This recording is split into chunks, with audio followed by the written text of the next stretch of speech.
माय माऊली नमस्कार. विविध कथासार ग्रंथातून श्रीराम कथामृताचे अभिवाचन करत आहे. श्रवण केले तर प्रतिक्रियेत लिहा. जय श्रीराम. श्री गणेशाय नमः. श्री सरस्वते नमः. श्री कुलदेवताय नमः. श्री रामचंद्राय नमः. आज आपण बघणार आहोत भाग 14, भाग 60वा, कैकेयी भरत संवाद. आश्चर्याची गोष्ट म्हणजे कैकेयी माता महालात सुवर्णासनावरून उठून अत्यंत आनंदाने भरताचे मोठ्या प्रेमाने स्वागत करते. गोस्वामींनी तर लिहिले की सुवर्णाच्या ताटामध्ये आरती घेऊन कैकेयी मातेने श्रीभरताला ओवाळले. अद्याप महाराज दशरथाचे प्रेत उत्तरक्रियेची वाट पाहत पडलेले आहे आणि कैकेयी भरताचे स्वागत करते आहे. लोभामुळे कैकेयी आंधळी झालेली भरताने महालात पोहोचताच आईला प्रणाम केला. महर्षी वाल्मिकी लिहिता की कैकेयीने भारताला विचारले, भरता बाबा ठीक आहेत ना? तुझे मामा आणि मामी ठीक आहेत ना? कल्पना करा की विधवा झालेली कैकेयी माहेरचे कुशल वृत्त विचारते. एका सामान्य भारतीय स्त्रीला ते शक्य आहे का? पण महर्षी वाल्मिकी सकट सर्व रामकथाकारांनी असे वर्णन केले आहे की 7 दिवसाच्या सारख्या प्रवासाने दमलेले भरत एका वाक्यात उत्तर देता, आई सगळे काही ठीक आहे. त्यानंतर भरत विचारतो, आई बाबा कुठे? आता कैकेयीचा चेहरा थोडा उतरला. तिच्या डोळ्यात अश्रू तरळले. तिने सांगितले, भरता हे घोटाळा झाला रे. बाबा स्वर्गवासी झाले. कैकेयीची ही बातमी सांगितल्यावर श्री भरतावर झालेला विलक्षण परिणाम वाल्मिकींनी स्वतः नोंदवला. बाबा स्वर्गवासी झाले एकटाच तो उमदा तरुण भरत धरणीवर कोसळला. बाबा म्हणून त्याने अंबरडा फोडला. ओक्साबोक्षी रडत म्हणू लागला, बाबा तुम्ही असे कसे केले? आजपर्यंत तुम्ही तुमचे प्रत्येक कर्तव्य व्यवस्थित पार पाडलेत. मला वाटले की रामदादाच्या राज्याभिषेकासाठी आपण आम्हाला त्वरेने बोलले असावे. जाण्यापूर्वी आपण मला आणि रामदादांना जवळ बसवून माझा हात आपल्या हाताने रामदादाच्या हातात देऊन तुम्ही त्याला सांगायला होते की रामा, इथून पुढे माझ्या पश्चात तू भरताचा पिता होऊन त्याला सांभाळ. आजपर्यंत तुम्ही सगळी कर्तव्य पार पाडलीत. जीवनातील हे महत्वाचे कर्तव्य आपण कसे विसरलात? भरत अत्यंत विलाप करतात. विलाप करता करता कैकेयी मातेला विचारतात, आई शेवटच्या घटकेला बाबांच्या बरोबर कोण होते ग? बाबांना निदान माझी आठवण तरी आली का ग? बाबांनी माझ्याकरता काही निरोप ठेवला का ग? वाल्मिकी रामकथा ही पारिवारिक संबंधाची सर्वात गोड कथा. दशरथाच्या मुखातले शेवटचे शब्द काय होते हे भरत विचारतो आणि कैकेयी माता म्हणते, भरता हे राम, हे सीते, हे लक्ष्मणा, अशा प्रकारचा धावा करत करत तुझ्या बाबांनी आपला देह ठेवला. तेव्हा भरताने विचारले, म्हणजे काय? त्यावेळी रामदादा त्यांच्याजवळ नव्हता. मग तो कुठे गेला होता? अजूनही श्री भरतांना कसलाच पत्ता नाही. बाबा गेले एवढेच बस माहिती त्यांना कळले. अजून प्रभूच्या वनवासाची त्यांना कल्पना नाही. भरताच्या प्रश्नाचे उत्तर देताना कैकेयी म्हणते, अरे रामाला वनात पाठविण्यात आले आहे. रामदादाला वनवास दिला गेला? हे ऐकल्याबरोबर भरताची पहिली प्रतिक्रिया अतिशय महत्वाची.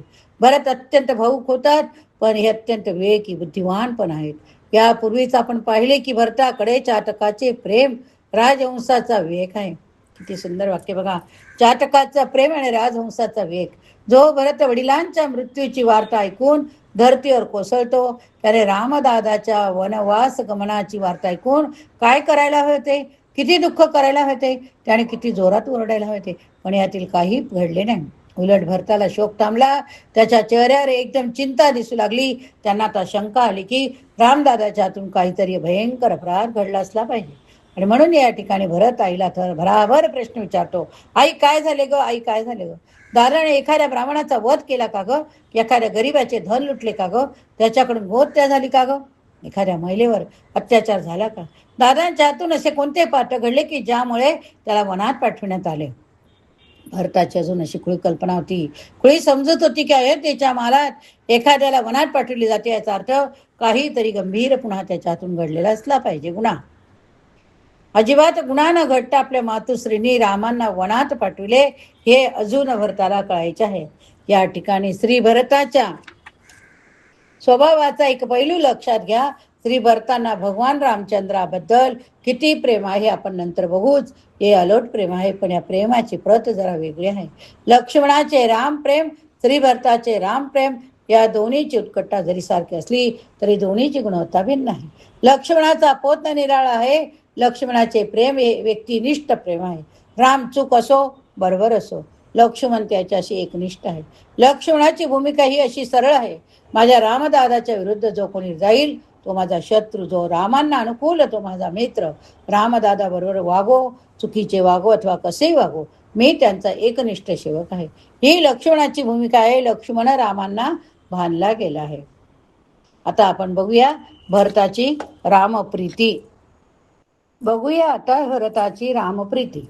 श्री भरताचे रामावरील प्रेमही तितकेच अलोट आहे, पण त्याचा दृष्टिकोन वेगळा. त्याचे प्रेम व्यक्तिनिष्ठ नाही. श्री भरताचा स्वभाव प्रभू रामचंद्रासारखा आहे. ते भगवान रामचंद्रावर प्रेम करतात. याचे कारण त्यांना आपल्या बालपणापासून एक गोष्ट जाणवलेली आहे की आपला वंश हा अत्यंत श्रेष्ठ लोकांचा वंश आहे.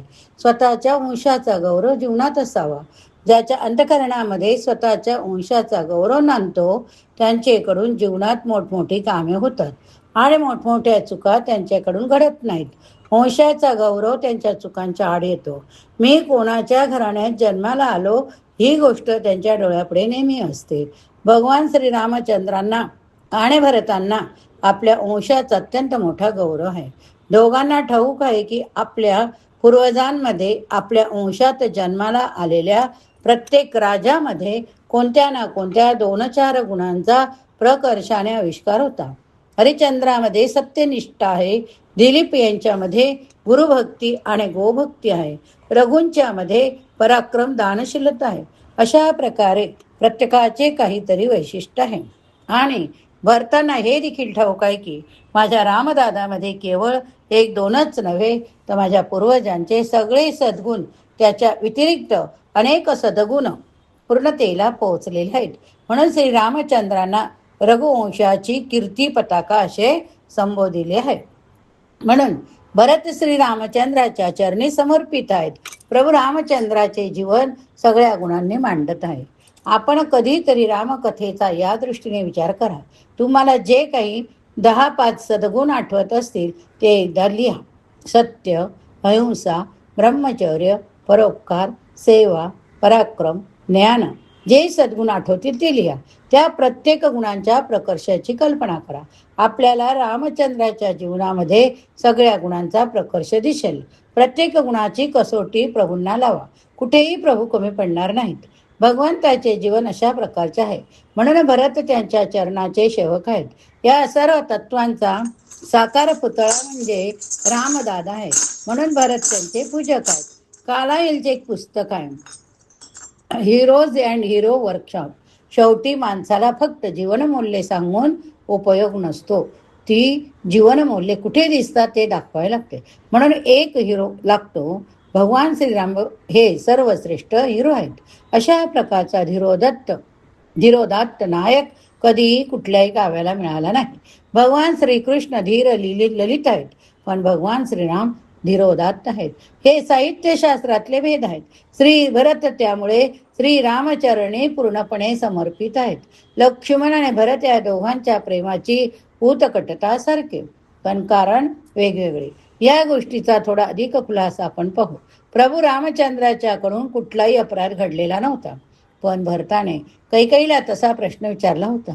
क्षणभर कल्पना करा की अशा प्रकारची काही चूक भगवान रामचंद्राकडून घडली असती तर काय झाले असते. लक्ष्मण आणि भरत यांच्या प्रतिक्रियामध्ये काय अंतर ते तेव्हा जाणवले असते. प्रभूंच्याकडून अशा प्रकारची कोणती चूक घडली असती तर लक्ष्मणाने भगवंताचे चरण सोडले नसते. पण अशा प्रकारच्या काही गंभीर अपराध भगवान त्याच्याकडून घडला असता तर भरत मात्र त्यांच्याकडून दूर गेले असते. हे या दोघांच्या स्वभावातले अंतर आहे. भरताने विचारलेल्या प्रश्नांवर कैकेयीने दिलेले उत्तर महत्वाचे आहे. जी कैकेयी भगवंताला वनात पाठवायला कारणीभूत ठरली त्या कैकेयीने हे प्रश्न ऐकून श्री भरताला झापले आहे. कैकेयी म्हणते, भरता तू हे काय विचारित आहे, कुणाबद्दल विचारित आहे. रामाबद्दल असे प्रश्न विचारित असतात. श्रीराम अशा प्रकारचा अपराध करू शकतो. कधी तर त्याने स्त्रीकडे डोळे वर करून बघितले आहे का. ब्राह्मणाच्या धनाचा तो अपहार करेल का? तू हे काय विचारतोस? कैकेयी माता भरतावर चौताळली आहे. यावरून रामचंद्राचे वर कसे असतील विचार करा. एखाद्या पूजकाने रामचंद्राची स्तुती करावी, यात विशेष काय? प्रभू रामचंद्राच्या जीवनाचे सर्वात मोठे वैशिष्ट्य आहे की जी कैकेयी माता त्यांना वनात पाठवते ती त्यांच्या पश्चात त्यांच्याबद्दल हे बोलते. रावण वाली शत्रू देखील भगवंताबद्दल असेच बोलतात. म्हणून श्री रामचंद्र कसे असतील याची आपल्याला कल्पना सुद्धा करता येणार नाही. कैकेयी मातेच्या या बोलण्याने भरताला जरा बरे वाटले. माझा दादा चुकला नाही याचे त्यांना समाधान वाटले. मनुष्याच्या जीवनात सर्वात मोठा आघात प्रतिमा भंगाचा असतो. ज्याच्यावर आत्यंतिक श्रद्धा ठेवावी अशा व्यक्तीकडून जेव्हा एखादा मोठा अपराध घडतो तेव्हा आपल्या मनातील त्यांच्याबद्दलची प्रतिमा उद्ध्वस्त होते. या मनभंगा एवढे दुसरे दुःख नाही. हे दुःख मरेपर्यंत माणसाच्या अंतःकरणाला सलत राहते. हे दोनही वाक्य आपल्या अनुभवाचे आहेत.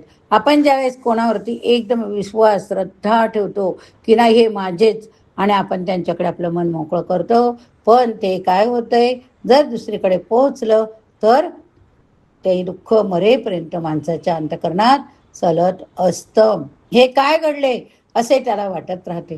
श्री रामदादाकडून असा कुठला अपराध घडला नाही हे कळल्यावर भरताला बरे वाटले. आता भरताने विचारले, आई, अशा प्रकारचा काही गुन्हा घडला नसताना माझ्या दादाला वनात का पाठविण्यात आले? तेव्हा कैकेयी मातेने सांगितलं, रे भरता, खरे म्हणजे ते कारस्थान शिजले होते. भरताने विचारले, कसले कारस्थान? कैकेयी म्हणते, रामाच्या राज्याभिषेकाचे. भरत आश्चर्याने विचारतो, मग? आता कैकेयी मातेने भरताला सगळे सांगितले. दुसऱ्या दिवशी राज्याभिषेक करणार होते. सगळ्यांनी ठरवून ठेवले होते. तुला बोलविण्यात आले नव्हते. तुला सूचना पाठवायची काही अवस्था झाली नव्हती. खरं म्हणजे राज्याभिषेक एव्हाना उरकला असता. पण खरोखर बिचारी मंथरा हिने मला वेळेवर योग्य सल्ला दिला. भरताने विचारले, काय सल्ला दिला? कैकेयी माता म्हणते, तिने मला माझ्या 2 जुन्या वरांच्या आठवण करून दिली. आता भरत सारे डोळे विस्फरून ऐकत होते. आपण हे काय ऐकतो हे त्यांना वाटते. कैकेयी माता मात्र अशा गुढीत चाल बोलत होती की जणू भरता करिता आपण फार मोठे गबाड मिळवून ठेवले. आपण त्याच्या संपत्तीचे रक्षण केले, जणू राजलक्ष्मी वाचवली, अशा घमेंडीमध्ये कैकेयी माता बोलते आहे. ती म्हणते, मंथनेने सल्ला दिला आणि तो 2 वर मागितले. पहिल्या वराप्रमाणे हा राज्याभिषेक रामा करता नव्हता, भरता करता व्हावे मी मागितले. हे ऐकून भरत सुन्न झाला. तो विचारतो, तू हे काय मागितलेस आणि दुसऱ्या वराप्रमाणे काय मागितलेस? आता कैकेयीच्या उत्तरावरून श्री भरतांना कळले की आपल्या अत्यंत प्रिय पूज्य दादाला वनात पाठवण्याकरता माझी माता कारण झालेली आहे आणि त्याकरता तिने माझे नाव वापरले. भरत प्रथम भरताने अत्यंत विलाप केला.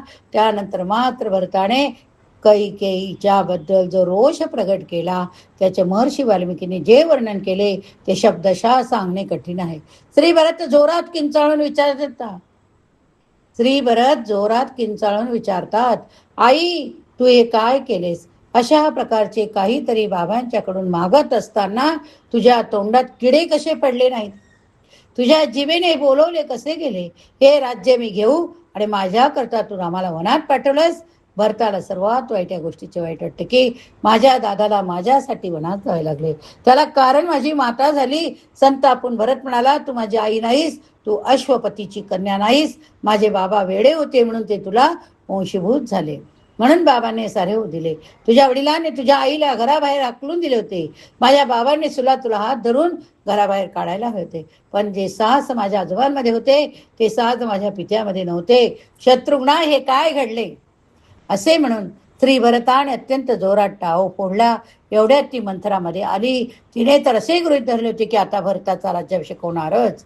संतापलेला भरत आईला म्हणतो, आई, तू स्वतःला जाळून तरी घे, दंडकारण्यात निघून जा.